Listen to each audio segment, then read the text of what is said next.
Capítulo 10. Sonhando com Deus. A rendição absoluta à vontade de Deus é a única maneira de o crente viver. Mas algo estranho acontece quando essa pessoa entra na intimidade da amizade com Deus. Deus passa a se interessar pelos nossos desejos. E no fim das contas, Ele quer que as nossas mentes sejam renovadas para que a nossa vontade possa ser feita. A esta altura, espero que esteja claro que a vida cristã normal é uma parceria entre Deus e cada um de nós, praticada na vida diária à medida que nos tornamos a porta do céu, liberando a manifestação da realidade de Deus para aqueles que nos cercam. Paulo nos chamou de cooperadores com Cristo, vê 2 Coríntios 6:1, e é isso que somos, parceiros na obra do Senhor nessa esfera terrestre. Mas muitos cristãos têm uma perspectiva unidimensional dessa ideia de cooperação. Eles pensam que ela é um intercâmbio robótico entre eles e Deus em que a vontade deles é reduzida a zero e a sua vontade sobrepõe completamente os desejos e pensamentos deles. Eles se veem como seres que agem por controle remoto, totalmente sob a direção de um Deus que se assenta no céu e opera os controles principais. Mas isso é exatamente o contrário do que a Bíblia diz. Na verdade, nossas ideias, desejos e sonhos têm uma influência monumental sobre a maneira como Deus executa o seu plano neste mundo. Somos colaboradores, o que significa que separados de Cristo a nossa obra não é completa, e ao mesmo tempo, incrivelmente, a obra dele na terra não é completa sem nós. Deus conta com você e comigo como cooperadores no que ele está fazendo, e não como robôs que estão executando as suas ideias. Ele realmente está interessado em nossos desejos e sonhos e abriu o seu plano neste planeta para sua influência. Isso parece quase uma blasfêmia para os ouvidos do cristão moderno. Muitos de nós, e incluo a mim mesmo, fizemos orações no passado que diziam: "Ó, Deus, tira minha vontade." Essa é sem dúvida uma das orações mais tolas que alguém pode fazer. Ela desvaloriza a vontade, que é uma das maiores coisas que Deus já criou. A sua vontade é tão valiosa que ele não a violaria mesmo em detrimento do seu próprio filho. Você e eu somos a pérola de grande preço. Sem uma vontade independente, nós nos tornamos brinquedos animados, bonecos, objetos programados. Mas com o livre-arbítrio, nós nos tornamos amantes de Deus e cooperadores voluntários com Ele. E quando cooperamos com Ele, as nossas ideias podem literalmente mudar o rumo da história. A Bíblia nos mostra como a cooperação funciona. Na criação, Deus deixou Adão nomear a todos os animais, ver Gênesis 2:19. Os nomes naquele tempo eram mais do que apenas rótulos bonitinhos dados para distinguir as criaturas. Os nomes eram designados de acordo com o caráter. Eles indicavam que tipo de ser aquele seria. Quando Deus deu a Adão privilégios, ele o estava convidando para atribuir caráter e natureza àquelas criaturas com as quais ele passaria a sua vida. Deus criou tudo. Adão acrescentou a sua expressão criativa dando aos animais certas naturezas. Isso é cooperação. Outro exemplo está na vida de Moisés. Ele teve um dos relacionamentos mais íntimos com Deus de toda a Bíblia. Ele conheceu Deus face a face, e até boca a boca, dizem alguns. Como esse relacionamento funcionava? Uma vez Deus disse a Moisés: "Vai, desce, porque o teu povo, que fizeste sair do Egito, se corrompeu e depressa se desviou do caminho que lhe havia ordenado. Fez para si um bezerro fundido, e o adorou, e lhe sacrificou, e diz: São estes, ó Israel, os teus deuses, que te tiraram da terra do Egito." Disse mais o Senhor a Moisés: "Tenho visto este povo, e eis que é povo de dura cerviz. Agora, pois, deixa-me, para que se acenda contra eles o meu furor, e eu os consuma, e de ti farei uma grande nação." Êxodo 32:7-10. Moisés respondeu: "Por que se acende, Senhor, a tua ira contra o teu povo, que tiraste da terra do Egito com grande fortaleza e poderosa mão? Porque hão de dizer os egípcios, com maus intentos os tirou, para matá-los nos montes e para consumi-los da face da terra.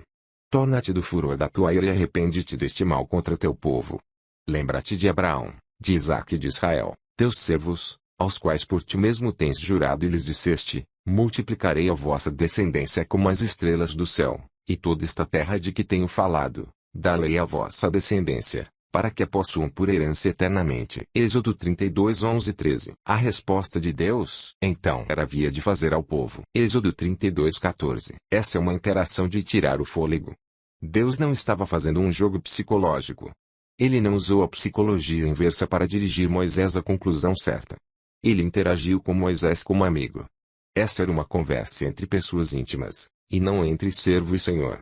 No Evangelho de João, Jesus afirmou que temos esse tipo de relacionamento com Deus. Já não vos chamo servos, porque o servo não sabe o que faz o seu senhor, mas tenho-vos chamado amigos, porque tudo quanto ouvi de meu Pai vos tenho dado a conhecer. João 15:15. Se me pedirdes alguma coisa em meu nome, eu o farei. João 14:14. Se permanecerdes em mim, e as minhas palavras permanecerem em vós, pedireis o que quiserdes, e vos será feito. João 15:7. Servos não são cooperadores, amigos sim.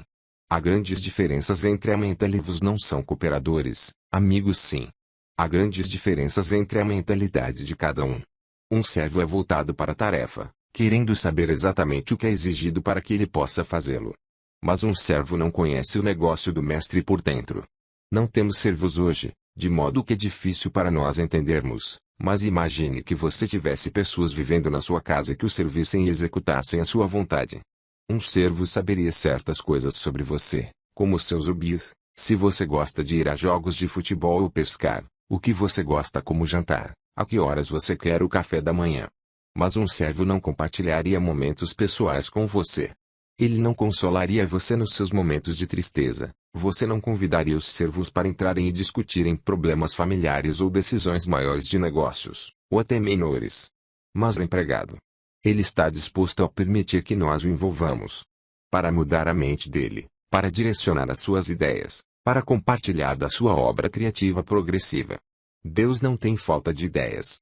Mas Ele gosta da nossa participação. Quando você se torna amigo de Deus, não perde a humildade e a obediência de um servo, mas sua perspectiva sobre o relacionamento muda. Há um ponto em nosso relacionamento com Deus onde a obediência não é mais a questão primordial. Isso também pode parecer blasfêmia, mas é uma verdade profunda que Deus quer revelar mais amplamente à igreja. Existem níveis de relacionamento com Deus que muitos de nós não concebemos ou experimentamos, e até que o façamos, a nossa cooperação com Ele será mais limitada do que o necessário. O sonho de Davi. Um dos exemplos mais extraordinários de cooperação foi a ideia do rei Davi de um templo. O capítulo 8 de 1 Reis relata a construção do templo. O capítulo 8 de 1 Reis relata a construção do templo de Salomão, um dos eventos mais significativos da Bíblia. Na dedicação do templo, Salomão disse: Bendito seja o Senhor, o Deus de Israel, que falou pessoalmente a Davi, meu pai, e pelo seu poder o cumpriu, dizendo: Desde o dia em que tirei Israel, o meu povo, do Egito, não escolhi cidade alguma de todas as tribos de Israel, para edificar uma casa a fim de ali estabelecer o meu nome, porém escolhi a Davi para chefe do meu povo de Israel. Também Davi, meu pai, propusera em seu coração edificar uma casa ao nome do Senhor, o Deus de Israel. 1 Reis 8 2.15 e 17. Deus disse: Eu não escolhi uma cidade, eu escolhi um homem, e o templo estava no coração do homem. É como se ele estivesse dizendo: o templo não foi ideia minha. Davi foi ideia minha. Incrível. A criatividade de Davi. A criatividade de Davi e os desejos dele escreveram a história porque Deus os abraçou. Isso é absolutamente estranho para a maior parte do nosso modo de pensar. Esperamos por instruções e nos esforçamos para suprimir as nossas próprias ideias. Pensamos que qualquer coisa que façamos para Deus deve fluir diretamente do trono e ser executada ao pé da letra, como se saindo de um livreto de instruções celestial. A abordagem de Deus é diferente. Ele se fez vulnerável aos desejos do seu povo. A história se desenrola de acordo com o que nós fazemos, com o que nós oramos, com o que não fazemos e com o que não oramos. Ele nos deu os princípios do reino que definem os nossos parâmetros. Então ele disse: sonhadores, venham. Vamos sonhar juntos e escrever a história humana. O desejo. Às vezes, pensamos que se realmente desejamos alguma coisa, ela não deve ser. Às vezes, pensamos que se realmente desejamos alguma coisa, ela não deve ser de Deus. É como se servíssemos a um Deus bárbaro que quer apagar qualquer coisa que seja gerada no nosso coração. Ao contrário, Deus está enamorado dos nossos desejos. Ele quer ver o que faz você vibrar. Sim, Ele criou você e sabe tudo ao seu respeito, mas Ele só pode ter comunhão com você à medida que você se abrir em um relacionamento com Ele. É daí que vem o prazer, quando os sonhos e desejos iniciam o diálogo e a interação, e a cooperação tem início. Durante muitos anos eu entendi mal o conceito bíblico de desejo. O Salmo 37:4 diz a cada um de nós: deleita-te no Senhor, e Ele satisfará os desejos do teu coração. Como muitas pessoas, eu ensinava tolamente que se você se deleitasse no Senhor, Ele mudaria os seus desejos lhe dizendo o que você deveria que você pense e sonha. Deus está atrás dos seus desejos. Ele está desejoso de ter intimidade com você. Ele se abriu para os desejos do seu povo. Ele gosta de interagir com você, lançando a ideia dele e esperando a sua resposta. Jesus até disse: a quem você perdoar, eu perdoarei.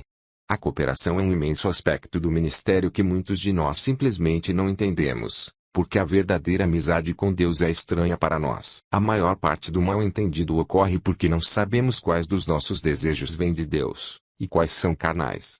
A própria palavra desejo, em inglês, desire, é composta do prefixo desire, que significa o Pai. O desejo é, por natureza, do Pai. Mas antes de virmos para Cristo, os nossos desejos são corrompidos, porque o desejo é gerado a partir daquilo com o que temos comunhão. Se tivermos desejo é gerado a partir daquilo com o que temos comunhão. Se tivermos comunhão com a ganância, os nossos desejos serão gananciosos.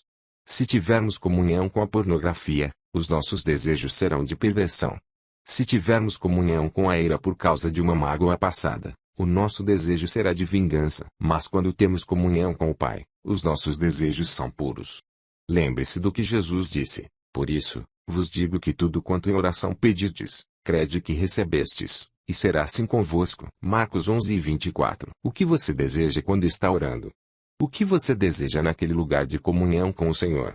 Quando entramos no reino, a estrada estreita e reta de que Jesus falou se torna grande e larga.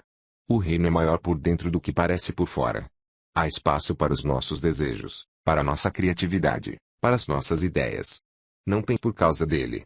Ele essencialmente disse: vou lhes dar uma grande ideia, e quero que ela molde cada sopro de vida em vocês, cada parte do ministério, cada oração. A ideia é assim na terra como no céu. Agora, vão. Corram com ela. Façam-na acontecer. Esse mandado nos move a sairmos de uma servidão robótica onde perguntamos constantemente: Senhor, devo comer atum ou manteiga de amendoim no almoço? O Senhor quer que eu atenda ao telefone quando ele tocar? Devo falar com aquela pessoa na loja ou passar direto? Essa é uma forma de dependência que nem sempre agrada a Deus. Em vez disso, Deus confia no coração de um homem que está envolvido na sua amizade com Ele. À medida que temos intimidade com Ele, o que acontece passa a ser resultado dos nossos desejos e não apenas de recebermos ordens específicas do céu. Deus começa a se alimentar dos nossos desejos e vontade assim como Ele se alimentou do desejo de Davi. O templo não parece sequer ideia de Deus, mas foi bom Ele tê-lo colocado no seu livro e ter feito dele uma grande parte da sua obra no planeta. Ele fará o mesmo com as suas ideias e desejos. Do mesmo modo, a Bíblia diz que Jesus só fazia o que ele viu seu Pai fazer. Ver João 5:19. Durante a maior parte da minha vida eu entendi que isso significava que quando Jesus colocou lama no olho do cego, foi porque ele viu o Pai fazer isso primeiro no Espírito. Eu ainda creio nisso, mas também penso que Jesus estava dizendo muito mais. Creio que ele estava nos dizendo: eu vejo o que move o Pai, e permito que aquilo que o move determine o meu rumo. Como pastor, sei como é ver os sonhos de outras pessoas florescerem sobre o ministério em minha igreja. Mas a minha primeira preocupação é sempre a agenda de Deus para nós. Quando consideramos outras pessoas para nossa diretoria ou equipe de liderança, as agendas delas não presto atenção à agenda de ninguém, por mais eminente que ele seja, ou que dinheiro ele tenha para executá-la. Sou imune às agendas dos outros até que eles renunciem a elas e tomem a minha agenda, que Deus me deu para a nossa igreja. Então, e só então, as agendas deles se tornam importantes para mim. Os desejos deles adquirem vida em minha mente quando eles as compartilham comigo. Creio que é assim que o Pai trabalha. Quando ele vê você e eu nos rendermos à agenda dele, ele de repente passa a estar interessado em ouvir o que temos a dizer. A nossa rendição o torna vulnerável aos nossos sonhos. Passa a haver um efeito de cooperação. Como acontece com qualquer esforço de cooperação, o trabalho que fazemos com Deus leva a nossa marca e a dele. Minha esposa deu à luz nossos 3 filhos. E eles levam as minhas características e as dela. De modo que quando cooperamos características e as dela. De modo que quando cooperamos com Deus, o resultado se parece com Ele e conosco. Por exemplo, cada um dos 4 evangelhos representa a mesma mensagem. No entanto, cada um é único e distinto, porque cada um dos autores era único e distinto. Até os atuais derramamentos e avivamentos que estão ocorrendo em todo o mundo têm manifestações completamente diferentes, porém o mesmo Espírito. porque eles fluem através de pessoas com dons, personalidades, relacionamentos e ambientes culturais diferentes. Cooperação não tem a ver com conseguir o que queremos de Deus. Ele não é um mensageiro cósmico para executar todos os desejos que temos. E ele também não carimba todos os sonhos que levamos a ele. Mas se Deus cancela um dos nossos sonhos, é apenas porque ele tem o melhor em mente. E ele prefere ouvir você sonhar a ver você se acovardar diante dele perguntando qual é a sua tatórios profundos de criatividade em cada pessoa, em diferentes áreas de dons e talentos. Mas em muitos setores da igreja, a criatividade está confinada porque as pessoas temem os seus desejos e sonhos. A religião, cruel e monótona, reprime o impulso criativo que Deus colocou dentro de cada pessoa. Cada um de nós tem o direito e a responsabilidade de se expressar criativamente na área da vida que nos interesse, seja ela qual for. No entanto, muitos de nós temos o terrível hábito de fazer as coisas da maneira como sempre fizemos, por razões de medo e segurança. Somos descendentes do Criador, mas nos apegamos aos métodos velhos e desgastados. Pedimos a Deus para fazer coisas novas através de nós, mas esperamos que Ele as faça de uma maneira familiar. Muitos cristãos oram, e quando a mente deles divaga, eles pensam que é o diabo que os está distraindo. Esse pode ser o caso mas talvez o nosso diabo esteja ativo demais, e o nosso Deus inativo demais. Quando a sua mente divaga, talvez Deus esteja levando você a soluções criativas para os problemas. Você talvez esteja resistindo a ideias do céu e se agarrando a uma prática de oração rígida e religiosa. Algumas pessoas de negócios saem da rota quando estão orando, pensando em um contrato ou em uma oportunidade, e no fim da oração elas pensam: arruinei todo o meu tempo de oração pensando em outra coisa. A culpa e a condenação vêm sobre elas quando Deus na verdade estava desviando-as para um assunto que estava em sua mente. Ele queria que elas pensassem criativamente e interagissem com ele para que ele pudesse liberar ideias que elas nunca tiveram. Meu tio Davi me contou uma vez que um professor de uma faculdade cristã olhou para seus alunos e disse: quantos de vocês querem ser milionários? Todos eles falaram: eu quero. Vão para... Quantos de vocês querem ser milionários? Todos eles falaram: eu quero. Vão para casa hoje à noite e orem, e me digam o que vocês sentiram quando estavam orando. Eles voltaram no dia seguinte, e ele disse: quantos de vocês querem ser milionários? Uma pessoa ergueu a mão, e essa pessoa acabou sendo um homem de negócios bem-sucedido. O ponto era que nesse relacionamento com o Senhor há uma troca na presença dele, e essa troca molda paixões e sonhos em nós. Infelizmente, a religião nos programou para ignorar qualquer coisa que possa ser um desejo pessoal, de modo que deixamos que o mundo que nos cerca se encarregue de sonhar, e nós nos alistamos no sonho dele. Muitos cristãos nunca sentem a liberdade de expressar criativamente o que Deus está dizendo e fazendo neles pessoalmente. Quando eu era criança na escola, tinha o mau hábito de sonhar acordado. Isso se estendeu até a idade adulta. Recentemente, enquanto eu compartilhava uma refeição com alguns amigos em um restaurante, vi-me pensando sobre o poder de cura de Deus sendo derramado naquele lugar. Foi o sonho acordado de um adulto. No dia seguinte, um profeta profetizou sobre mim e clamou algumas coisas que Deus colocara em meu coração. Ele disse: você se vê sonhando acordado. E descreveu as coisas a respeito das quais eu estava sonhando acordado. Então ele disse na voz do Senhor: você pensou o tempo todo que era você, mas sou eu. Sou eu. Eu estava fazendo isso, eu estava no meio daquele sonho, era eu quem estava provocando aquilo dentro de você. Sonhar acordado pode envolver todo tipo de ideias novas e criativas. Deus deposita pensamentos originais e formas de expressão que nunca tivemos. Como é ter o Deus cujos pensamentos são tão altos quanto os céus falando dentro dos nossos pensamentos. Isso já aconteceu na sua vida. Li certa vez que toda criança de 4 anos de idade é um artista. Então elas vão para toda criança permanece sendo um artista. Eu não diria que o sistema é sempre mau, mas há um impulso para criar em todas as pessoas que, às vezes, é silenciado. Quando meu filho mais velho tinha 2 anos ou 3 anos de idade, ele descobriu o giz de cera e desenhou na parede o que parecia o horizonte da cidade de Nova York. Benny e eu achamos incrível. É claro que não queríamos que ele desenhasse nas paredes novamente, mas quando recebemos convidados em nossa casa, dissemos: venham ver o que nosso filho fez. Ele desenhou a cidade de Nova York na parede. Mais tarde, quando ele tinha cerca de 10 anos, ele estava reclamando das aulas de inglês. Papai, onde é que eu vou usar isto? Ele disse. Ouviu falar sem parar sobre quanto o inglês era monótono, e finalmente eu falei: Talvez você devesse prestar uma atenção especial às aulas de inglês. Você poderia ser uma daquelas pessoas que Deus usa para escrever livros e você vai precisar aprender essas coisas. Ele ficou com um olhar distante e de repente as aulas de inglês adquiriram uma importância totalmente nova para ele. Invenções geniais. Um homem estava andando pela estrada muito tempo antes de existir a eletricidade por corrente alternada. Nessa época, era necessário ter um transformador a certa quantidade de metros da fonte de energia até onde ela seria utilizada. Aquele homem deixou sua mente divagar sobre o problema e, dentro de 10 minutos, Deus fez o downloads no cérebro dele de todo o conceito da eletricidade por corrente alternada, que permite que a eletricidade viaje por centenas de quilômetros sem tantos transformadores. Essa ideia iluminou cidades inteiras de costa a costa. Os sonhos acordados daquele homem revolucionaram o mundo. É sobre isso que a Bíblia fala em Filipenses 4:19 quando diz as suas riquezas em glória em Cristo Jesus. Perguntaram a um rabino judeu sobre essa frase e ele falou, significa que Deus, da sua dimensão de glória e domínio, liberará para o seu povo ideias, conceitos, coisas criativas e invenções geniais que farão com que uma tremenda provisão venha até eles. Deus não olha para a crise da AIDS e pensa, eis algo em que nunca pensei. Que pena que ninguém jamais descobrirá uma resposta para esse problema.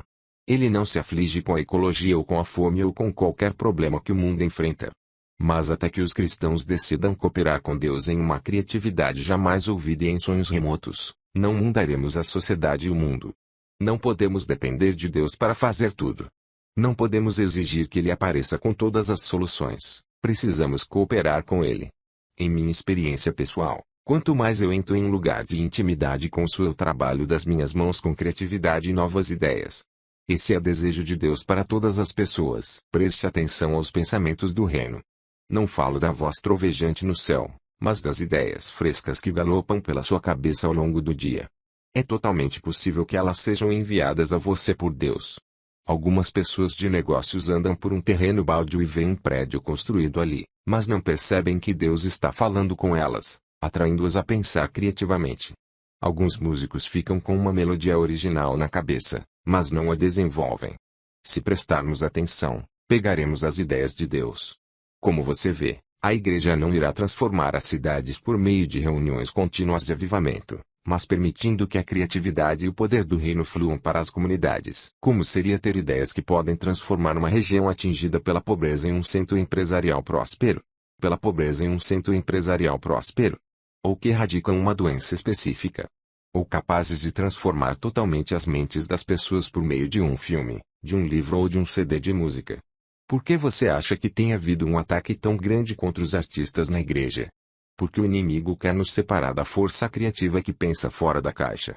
Essas ideias podem mudar o mundo. A árvore da vida, ou seus desejos, longe de serem maus, destinam-se a torná-lo forte e saudável em todas as áreas da vida. A Bíblia chama a realização dos seus desejos de árvore da vida. Provérbios 13:12 diz, a esperança que se adia faz adoecer o coração, mas o desejo cumprido é árvore de vida. E Provérbios 13:19 diz, o desejo que se cumpre agrada a alma, mas apartar-se do mal é abominável para os insensatos. Quando os seus desejos se cumprem, eles se tornam uma árvore de vida para você. A árvore da vida fornece força emocional contínua, força financeira contínua, sabedoria contínua, e uma mente que fica à vontade. Esse é o desejo de Deus para você e para todo crente. A árvore da vida é mencionada em 3 livros da Bíblia. Primeiro em Gênesis, no centro do jardim juntamente com a árvore do conhecimento do bem e do mal, ver Gênesis 2:9. Quando Adão e Eva comeram do fruto proibido, um anjo bloqueou o caminho para a árvore da vida. Não foi uma punição, a árvore da vida dava eternidade ao que quer que ela tocasse. Em outras palavras, se o homem pecador tivesse comido da árvore da vida, a humanidade teria ficado permanentemente presa a um estado pecaminoso. A árvore da vida é mencionada novamente no livro de Apocalipse 22:2, com uma grande imagem profética dos crentes comendo do seu fruto. Esse momento está no futuro. Esse momento está no futuro, e assim a árvore da vida em Apocalipse nos diz o que virá. Mas a árvore da vida também se encontra em Provérbios, como acabamos de ler. A árvore da vida em Provérbios nos diz o que pode acontecer no presente. Podemos comer do fruto dessa árvore em nossa vida diária. Deus colocou figuradamente essa árvore ao nosso alcance, e cada mordida do seu fruto libera em nós força e coragem eterna. Um senso de destino e propósito. De onde se origina essa árvore? Da realização dos nossos desejos individuais, únicos, dados por Deus. O desejo faz parte do sistema de Deus, da sua economia. Ele nos atrai a uma amizade íntima com Ele, e depois responde aos nossos desejos e orações, e os atende.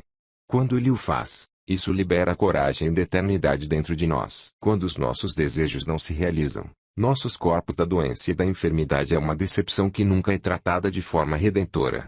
As pessoas passam por uma circunstância decepcionante e nunca vão diante de Deus para que Ele cure as mágoas que elas derramam de suas almas. O corpo físico inevitavelmente reflete o que está se passando. Certa vez, ministrei a uma mulher com doença de Crohn. Seu cólon estava se dissolvendo havia 7 anos. Perguntei a ela se tinha problemas com a vergonha. Ela respondeu que sim, e eu disse: o seu corpo está lhe enviando uma mensagem. O seu cólon está comendo a si mesmo. A dureza que você usa consigo mesmo a está deixando doente, e o seu corpo está manifestando o que você está fazendo consigo mesmo emocionalmente. Ela se arrependeu desse pecado e foi instantaneamente curada. Quando uma árvore de vida cresce vigorosa em nosso espírito, ela dá frutos maravilhosos em todas as áreas da vida. A Bíblia fala sobre o fruto amor, alegria, paz, paciência, e assim por diante. Eles são produzidos quando permanecemos em Cristo, quando os nossos desejos se realizam à medida que estamos ligados a Ele, a videira. Esse fruto deve aumentar à medida que o avivamento e a revelação são passados através das gerações, como veremos a seguir.